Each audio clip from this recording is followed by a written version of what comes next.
It says in the Gemara in Masechet Megillah,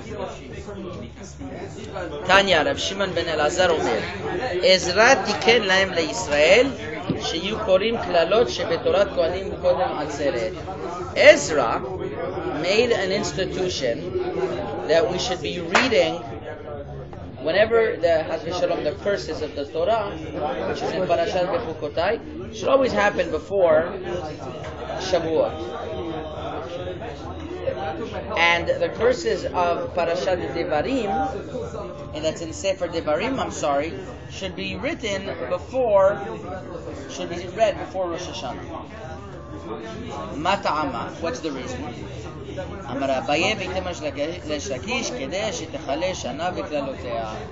that the year should end with its curses.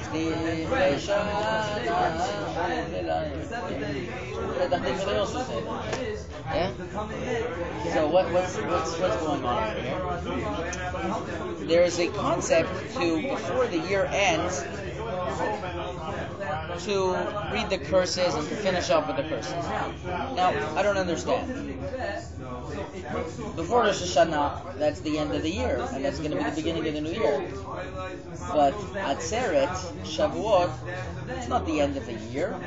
Shavuot is in the middle. It's the end of a year. So the Gemara asks, Atzeret is Rosh Hashanah? He says yes. It's a new year for the fruit trees. It's a new year for the fruit trees. Now the question is that, okay, so we see from this Gemara, very interesting, that there's two types of Rosh Hashanah. There's one Rosh Hashanah for the fruit trees. There's one Rosh Hashanah for the world. Now what's this Rosh Hashanah for the fruit trees? What's the difference between that and Tu B'Shvat? So Tu B'Shvat is when we start counting the Orla. So it's we're going to see what the difference over here, what exactly, it's a judgment for the trees. It's a judgment for the trees over here. And that's why, so the Gemara in Rosh Hashanah expands on this a little bit more, and it says that there's a very special korban that we bring on Shavuot. It's a very special korban. It's the korban of the Shtei HaLechem, the 2 loaves of bread we bring on Shavuot. Why? Because Atzeret is a time to bring fruits. So we bring fruits. You know what fruits are? Wheat. Now David Soberano doesn't understand. Wheat is not a fruit. That's what David Soberano is asking. What's going on over here? Let's see what's going on in Spanish. ¿Qué pasa aquí? הרי מבואר שקורבן שתי הלחם הוא מן החיטה, מרצה את פרוטות. וזה צריך עיון. דהחיטה מן התבואה כמבואר בגמרא. We know that chita is not a fruit. You don't make ha'etz on it. So it's a very puzzling midrash. Aaron, you want to join us? You have a chavruta or you want to join us? Kav, it's very interesting. We have the following. Can I ask you a question? Is a chita a fruit? Is a chita a fruit or is it from the ground? What is it? It's from the ground. But here you have it that on Shavuot we bring the Shtei HaLechem.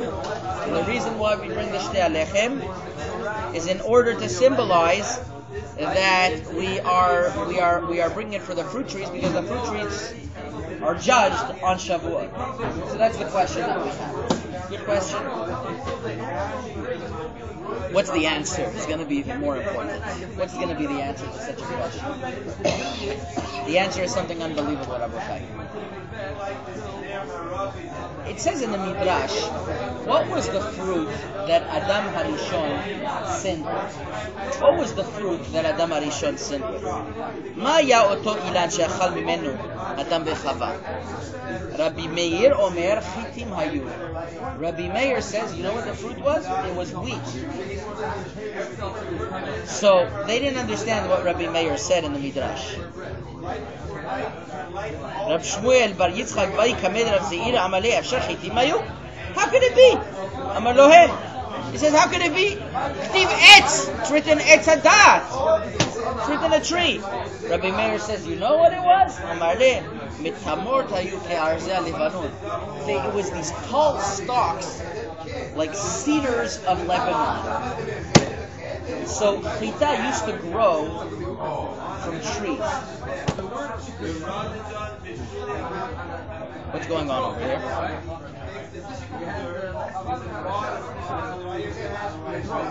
Before the sin of the Etz Hadat,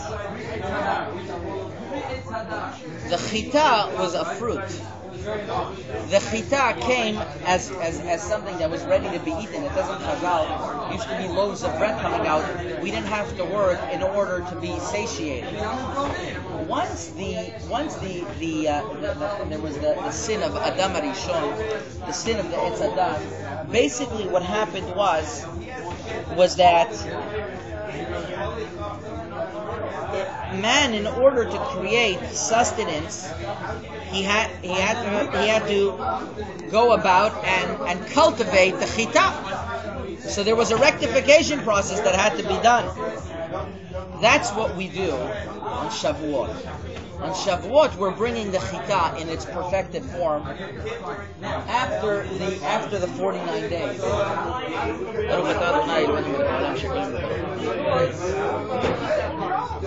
Thank you. Wheat used to be a fruit until Adam Harishon sinned. Once Adam Harishon sinned, it lost its advantage of being a fruit, and it went back that we have to work it through and make it into bread. Right? Well, why wheat? We're going to see why. Like, what does wheat have to do with Adam Harishon? We're going to see. That's a very important question.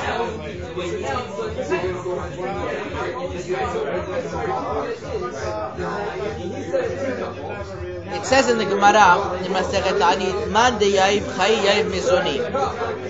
One who wants life has got to eat in order to have life. The main sustenance of man is bread. That's what keeps man going. Wheat. Not only on bread you live, but bread is the fundamental staple that a person lives on. Bread represents physical sustenance. Adam Harishon was supposed to live forever, and he wasn't supposed to be sustained through his hard work. Since he sinned, he got to a level that he came down that he has to work the wheat, and he has to make from the wheat into some type of arrangement that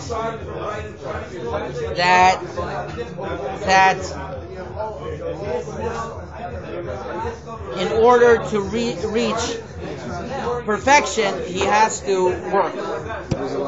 He has to work because he sinned, and that's what our job in the world is. Because of the sin of Adam Harishon, for 6,000 years we have to rectify what got messed up. Now, wheat gave Adam Harishon originally da'at. It gave Adam Harishon knowledge, right? He ate from the Etz Hadat, he gave the person knowledge, but the knowledge became something that's mixed with bad, and he's going to have to work now in order to rectify that knowledge. So we have over here a very complicated situation over here. Adam Harishon used to have a tree of wheat. He partook from that tree of wheat, which was the wisdom, and now the wisdom has to be worked on. On Shavuot, what we are doing, this is what's beautiful. Shavuot, we are counting from the Omer Korban, which is the barley, which is the raw state and the animalistic food of the Omer, and we work for 49 steps. 49 ways, 49 steps of Torah, till we reach a time where we are able to give as a sacrifice bread that is fully baked. And that is in order to show HaKadosh Baruch Hu, we want to come to a state through a perfection, through Torah, that everything is going to be totally rectified. Amazing, no? But it doesn't end over here. This is really in miniature.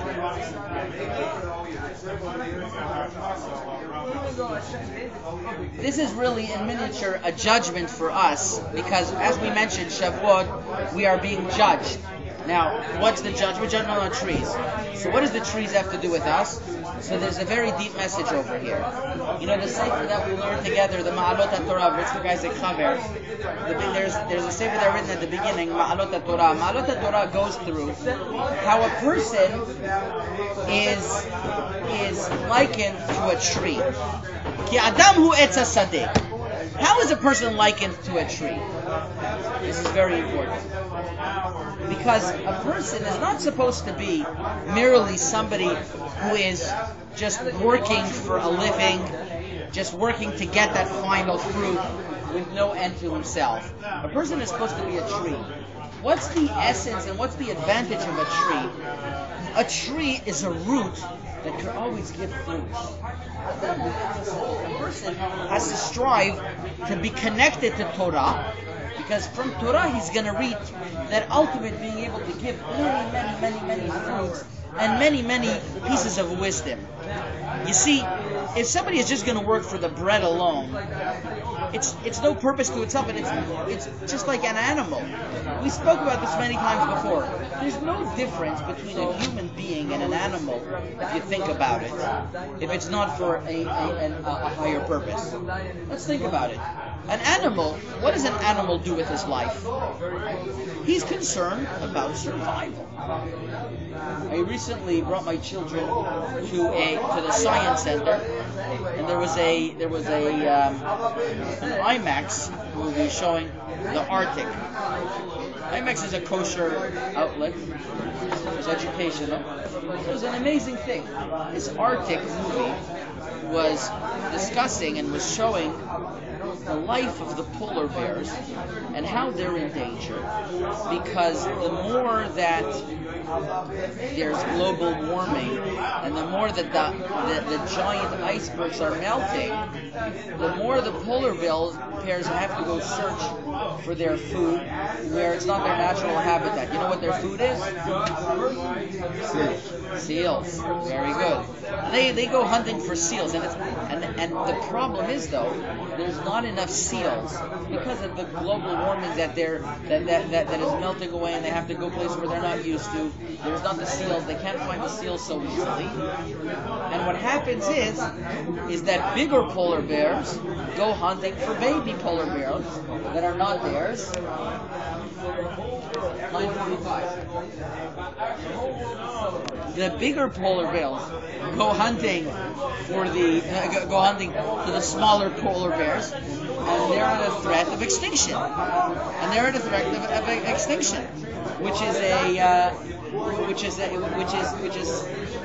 So they actually film a big polar bear trying to chase after a mother who's protecting her polar bear.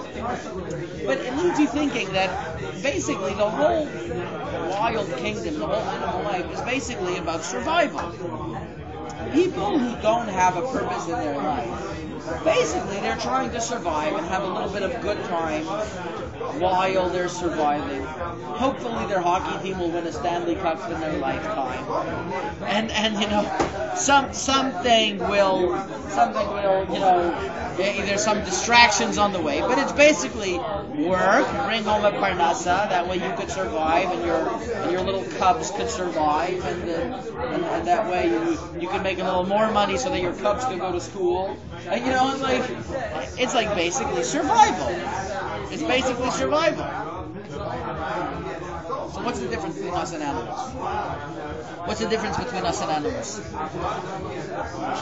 Without Torah, it's very difficult. And that's why, David, if you remember, we claimed over here in this shiur, in Shabbat, we made a proclamation, and I'm not backing out from it, is that somebody who doesn't believe in the Torah should be a vegetarian.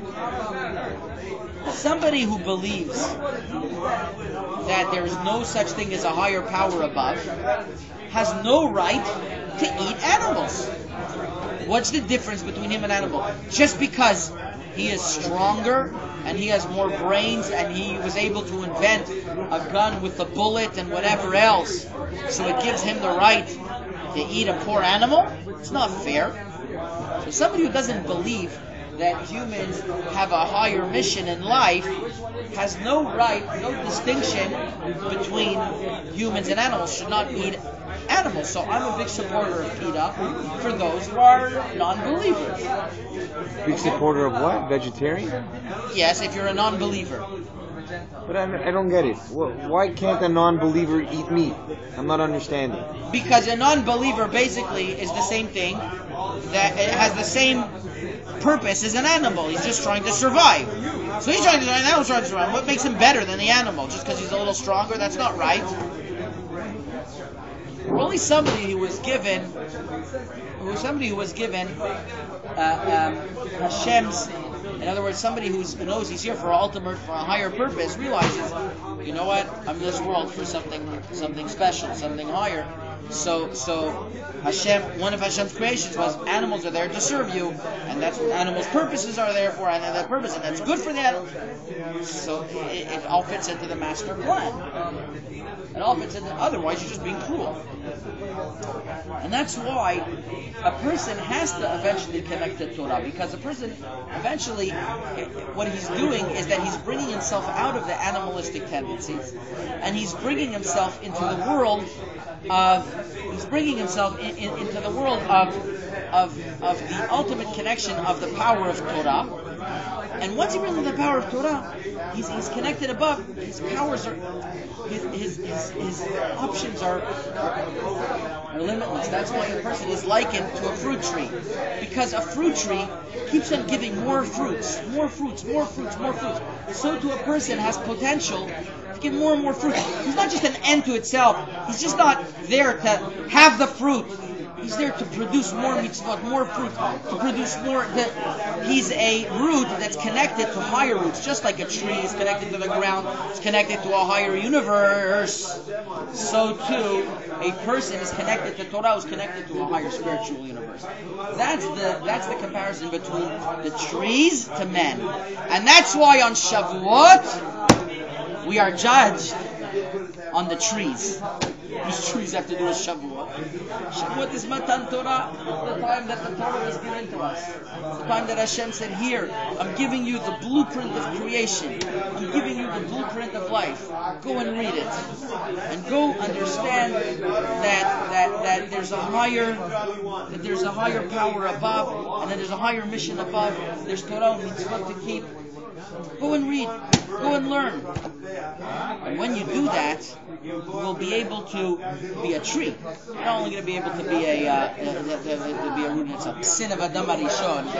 Adam Harishon was perfect, and he was supposed to live forever. That means there was no real purpose that he should work and he should rectify himself, because he was already rectified, and he was just to go higher and higher and higher and higher levels.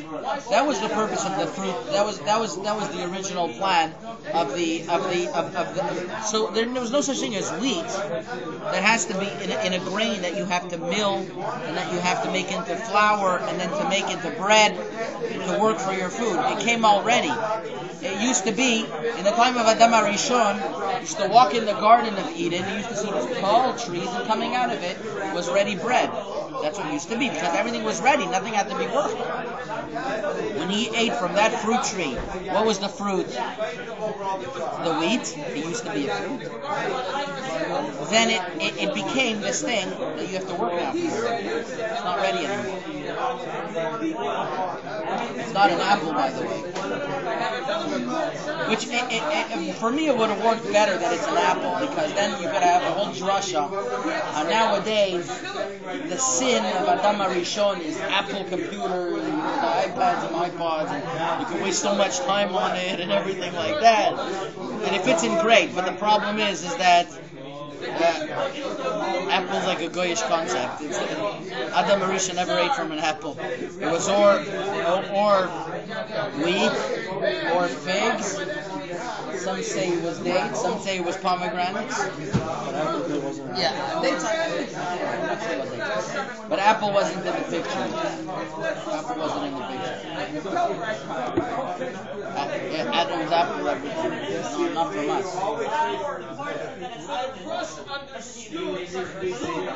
So the significance is beautiful now that a person is supposed to take on the during the Spirit Omer, he's supposed to work on this.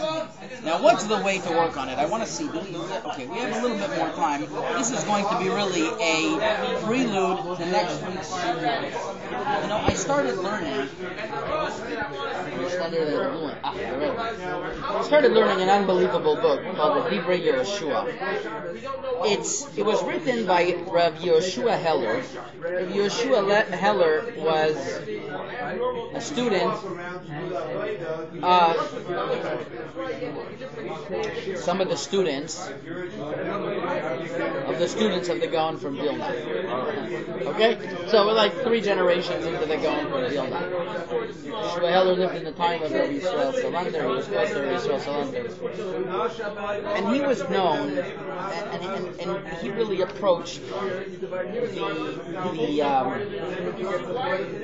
the battle against the Yetzer Hara in a very strategic manner. So this is like a book of strategies. How to combat the Yetzer Hara. I spoke to you guys a little bit about it 2 times ago, maybe last time, I remember already.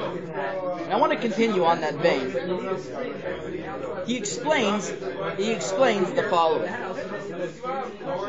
Every person has qualities in him. He has strengths in him. He has strengths and he also has challenges. You just have to use your brains properly in order to fight around the Yetzer Hara. This is like this.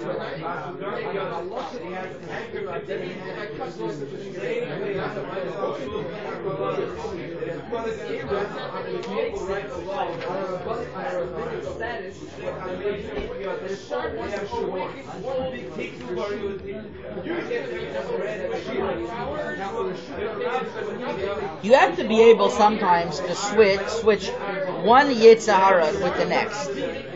For example, this is a very simple example. A person sometimes is very afraid, wants to do an Aveira, yeah? You want to do an Aveira. Let's say, give me an example. A guy in private wants to, he has a Yetzer Hara to steal. He wants to steal, yeah? Ian, let's say some guy, he looks at, he has a very nice watch, he wants to steal it. He knows stealing is wrong. He has a Yetzer Hara to do it. Now it's just strategy. How are you going to get your Yetzer Hara not to do it? Don't say, well, I'm a big tzaddik, I'm going to fight against it. No. Yetzer Hara is smarter than you. He'll kill you. What you have to do is that you have to be smart with the Yetzer Hara. Say, you know what? Let me wait till a couple more people come into the room and then I'll try to steal it. Because then, you might not have enough fear of Hashem in order to steal. You have fear of stealing in front of other people or in front of the cops. Or you tell yourself, and this is not a bad thing to say, if I steal, what's going to happen?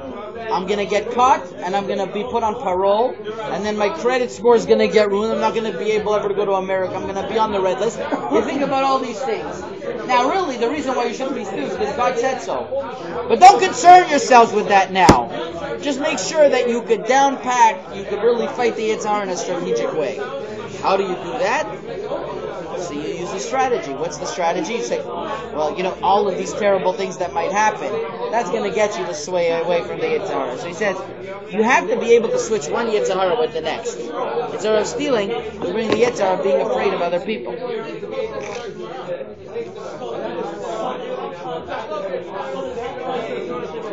And for example, a person says, I want to, chas v'shalom, I don't know anybody who would have such thoughts or something, but they say, I want to commit an act of lust or something. Somebody says he wants to commit an act of lust. It's hard for him. He has ta'ava, he has lust. This person has an even greater a greater need for honor. His his desire for honor exceeds his desire for lust. So what does he do? Whenever he's going to come to a situation of lust, he's going to say, yeah, but it's not honorable for a person like me to engage in that. So what did he do? He switched his Yetzer Hara of lust for honor, and he was able to conquer it. That's using your brains, that's strategy. They once came in front of Rabbi Yitzchak Hutner by a wedding, and they said, do you want chicken? He was a big Rosh Hashiva. Do you want chicken or do you want meat? So a Rosh Hashiva was sitting with all the other Rosh Hashivas. So usually, I just have to finish the story. Usually you're gonna say, the Rosh Hashiva in front of the other chicken, I want chicken, I want meat. It shows that he's involved in doesn't show proper kavod. So he said, I like meat, give me meat. So the other Rosh Hashivas looked at him, surprised. It wasn't like beef from him. He says, my desire of lust is greater than my desire of honor, he said. In other words, he recognized it was coming from honor, so he did it. So he said he wasn't embarrassed. I'd rather have the meat instead of the chicken.